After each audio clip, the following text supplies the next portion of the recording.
Ho, ho, ho! Well now, hello there! It's me, Santa Claus, speaking to you from my favorite chair right here at the North Pole. The fire is crackling away, and outside my window the snow is falling in a way that makes the whole world seem quiet and still. It's a perfect evening for some company. I thought it would be wonderful if we could spend a little time together. For the next few hours, we'll be listening to some of the most beautiful Christmas music I know. And in the moments between the songs, I'll be right here with you. I might share a story or two that comes to mind, perhaps answer a letter that's found its way to my desk, or simply share a few thoughts from my long and happy memory. It's just a chance for us to enjoy the season in each other's company. A little North Pole tradition, now shared with you. So, whether you are bustling about your home, wrapping gifts with care, baking something delicious, or simply sitting down to take a quiet moment for yourself, you are so very welcome here. Settle in and make yourself comfortable. I am truly so glad you've decided to join me. It means the world. Now, let's begin, shall we?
ho, ho! Ah, there is nothing quite like settling down with a warm cup of cocoa and a sack full of your letters. The stories you share are wonderful, of course, but oh, your questions! They make my old whiskers twitch with delight. It seems we have a few curious minds with us today. So let's see what's on your mind. Let's see here. This first one is from Eleanor, who I hear is a history teacher. Eleanor asks, what does the oldest ornament on your personal Christmas tree at the North Pole look like? That is a wonderful question, Eleanor. My oldest ornament is not shiny or bright. It's a tiny, simple wooden reindeer, no bigger than my thumb. Its edges are worn smooth from centuries of being held. It was carved for me by a young boy so very long ago from a fallen branch he found in the woods. There's no glitter on it, no golden string, just a simple loop of twine. But when I hold it, I can still feel the warmth of his small hands and the enormous hope he put into that little gift. It reminds me that the most precious things are not made of gold, but of love. Now this next letter, it's from young Jacob, who is 10 years old. Jacob asks, how can we find joy in the little things when the world feels big and busy? Jacob, that is a question even grown-ups ponder. The secret, I believe, is to look with your heart. The world is big, and it does spin very fast. But joy isn't always in the grand, noisy things. It often hides in the quiet moments. It's in the taste of the first snowflake to land on your tongue, the warmth of your blanket when the wind is howling outside, or the way a friend's eyes light up when they see you. Try to find just one small, wonderful thing each day. Notice it, truly see it. Soon you'll start seeing those little pockets of happiness everywhere. They've been there all along, just waiting for you. And here, oh my, a lovely drawing of a unicorn. This is from 5-year-old Isabella. She asks, if a toy-making elf could have one special magical power, what would it be? What a magnificent thought, Isabella. The elves are already quite magical, you know. But if they could have just one more power, I think it would be the ability to hear a child's future laughter. As an elf is putting the finishing touches on a teddy bear or a little red wagon, they could close their eyes and hear the pure, happy sound you will make on Christmas morning. And with that magical power, they could weave a little echo of that future joy right into the toy itself. So it's not just made of wood or cloth, but of happiness yet to come. Thank you all for these marvelous questions. They are a gift to me, truly. Never stop wondering. Never stop asking. A curious mind is one of the brightest lights in the world.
Ho, ho, ho! You know, with all the hustle and bustle here at the workshop, we've found that a good chuckle is as important as any hammer or ribbon. It keeps the spirit bright. I've collected a few little chestnuts over the years that the elves seem to enjoy. I thought I might share them with you. All right, here is the first one. Are you ready? What did one ornament say to another?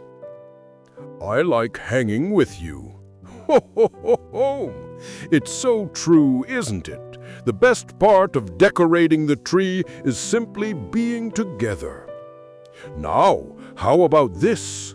This one makes me think of those wonderful crisp mornings.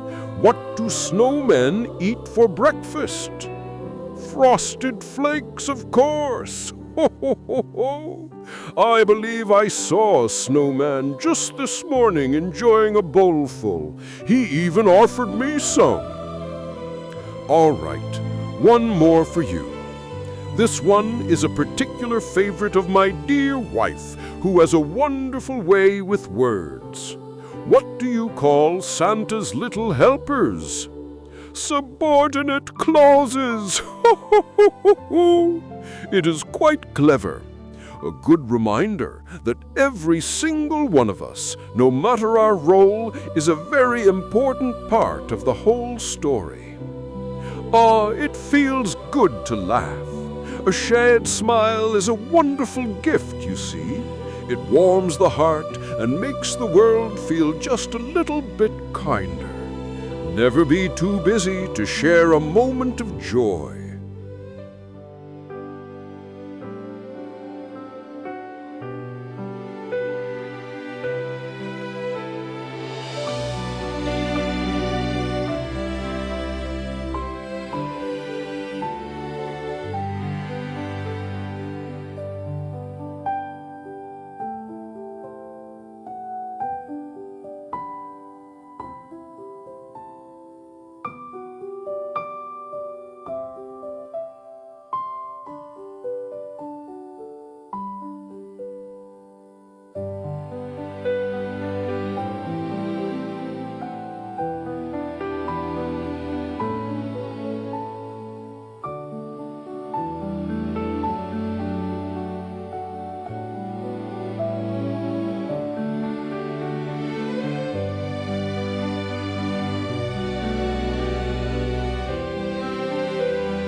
Have you ever sat before a crackling fire on a cold winter's night and wondered where that deep, comforting feeling comes from? It's a warmth that goes far beyond the flames, isn't it? It has to do with one of the oldest and coziest traditions I know, the Yule Log. Oh, for some, it's a magnificent log, perhaps from an oak or an ash tree, chosen specially to be burned on Christmas Eve. But for others, and I do have a bit of a sweet tooth, oh, it's a marvelous cake, decorated with chocolate bark and powdered sugar snow, a bûche de Noël, as they say. Both are just wonderful. But the idea of the Yule log is very, very old. It goes back to a time long ago during the winter solstice celebrations. On the longest, darkest night of the year, people would bring an entire tree into their home. They would place the largest end into the fireplace and light it using a piece of the log that had been saved from the year before. Imagine that. A tiny spark of last year's light, bringing a whole new year of warmth and hope into the home.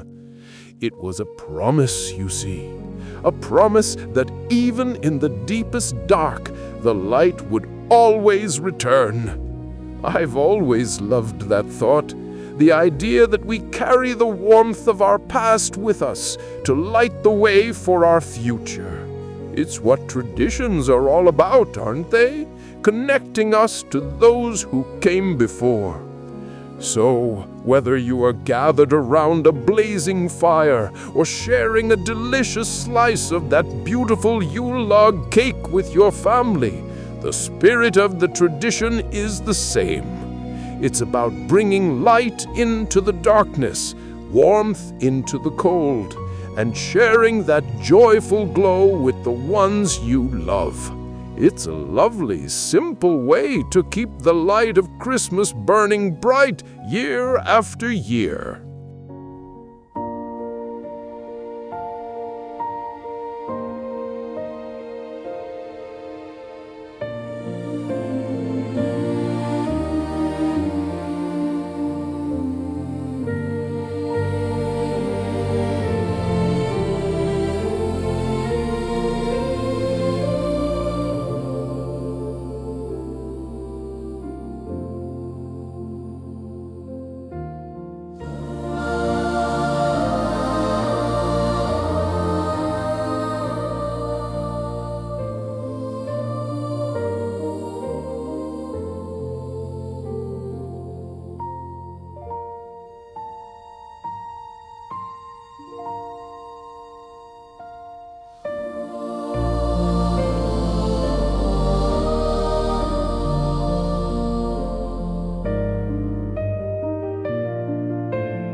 Oh, I often find myself just watching the life of the workshop unfold. It's better than any storybook. And more often than not, it's Mrs. Claus who writes the most wonderful chapters without even trying. She has a way of seeing right to the heart of things. Just the other evening, I was sitting by the fire, checking a list, as I tend to do, and I noticed two of our youngest elves, Lyra and Finn, in a bit of a pickle. There's a wonderful soft armchair near the window, just big enough for one, and they both had decided it was the coziest spot in the entire world at that exact same moment. There's a bit of tugging on a lovely plaid blanket, and some very serious, hushed negotiations were taking place. I was about to say something when Mrs. Claus walked by with 2 mugs of cocoa. She didn't raise her voice, she didn't scold, she just smiled that warm, knowing smile of hers, set the cocoa down, and said to them, "The warmest blanket in the world is a shared one." Just like that, the tug-of-war stopped. They looked at the blanket, then at each other, and slowly a little smile crept onto their faces. Before I knew it, they were both bundled up in the chair, tucked under the one blanket, whispering stories to one another. Oh, she is just so very clever. It's her wisdom that keeps the North Pole running so smoothly, That simple, kind truth that reminds us all that we are always better together. I am a very, very fortunate fellow.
Oh, the mail we receive here, it truly is a wonder.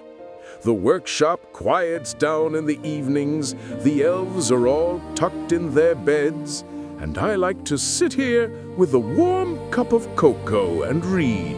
And every now and again, I find a letter that isn't a list at all. A letter like this one. Let me share it with you. Dear Santa, you probably don't remember me. My name is Jasper. 2 years ago, you brought me a telescope for Christmas. I wanted to write and say thank you. It's the best gift I have ever received. At first, I just looked at the moon, but then my dad got me a star chart. Now I know almost all of them. I can find Orion and his belt, the Big Dipper, Cassiopeia, all from my own backyard. It's like there's a whole secret world up there that's been waiting for me. My dog, Buddy, sits with me while I watch.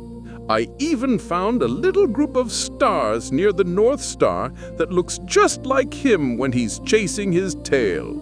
I call it the Great Buddy.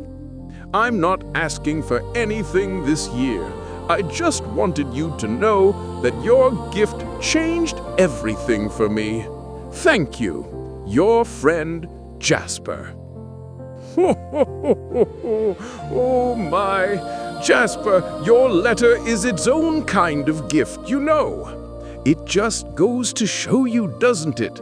The most wonderful presents aren't just the things themselves, but the doors they open.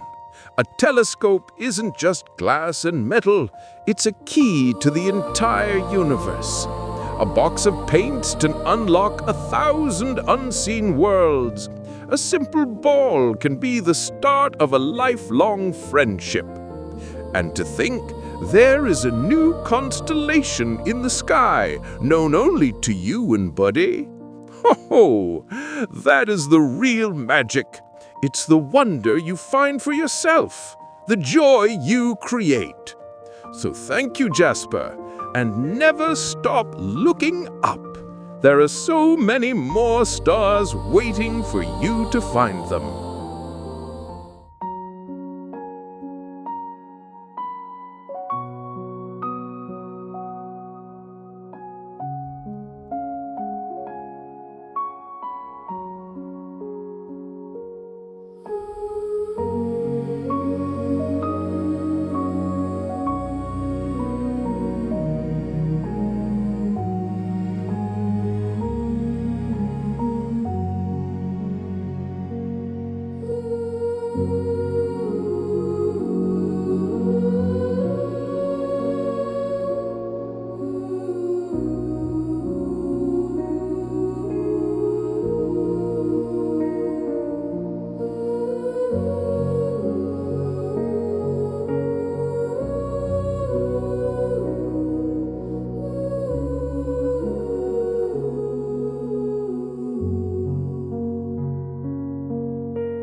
ho, ho!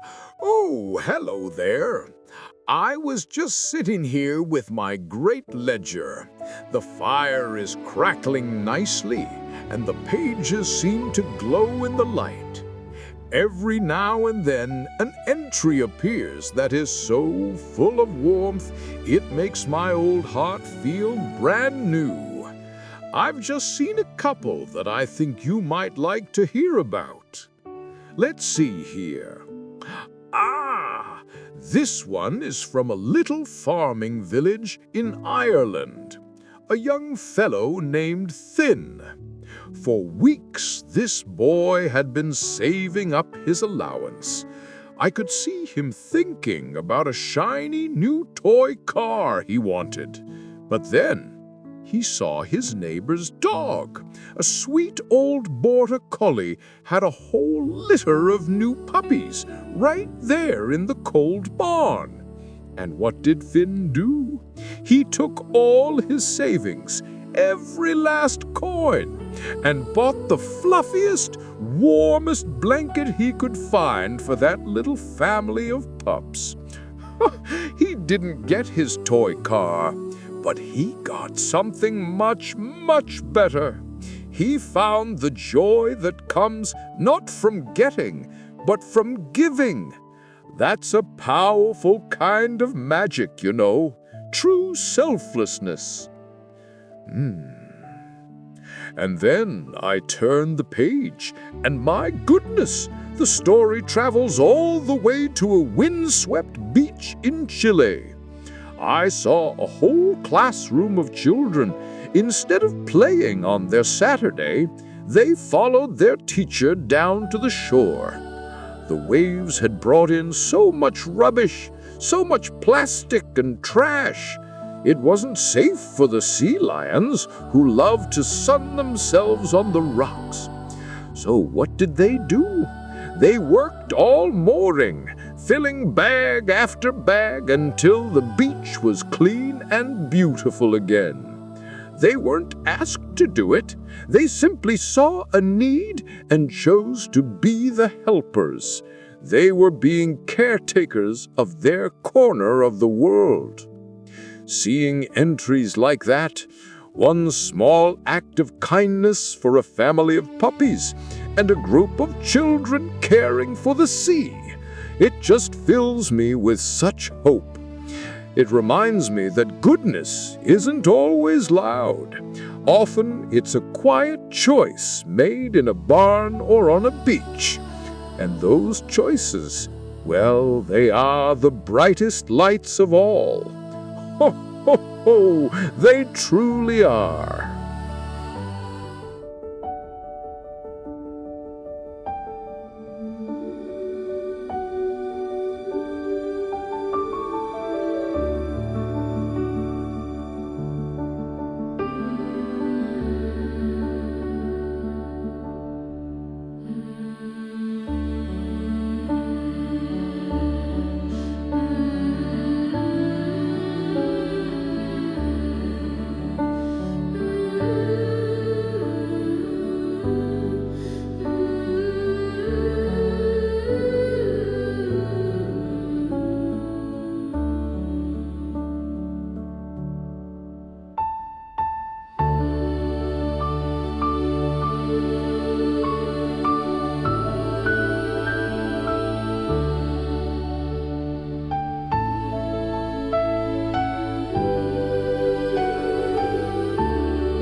The fire is crackling so nicely tonight.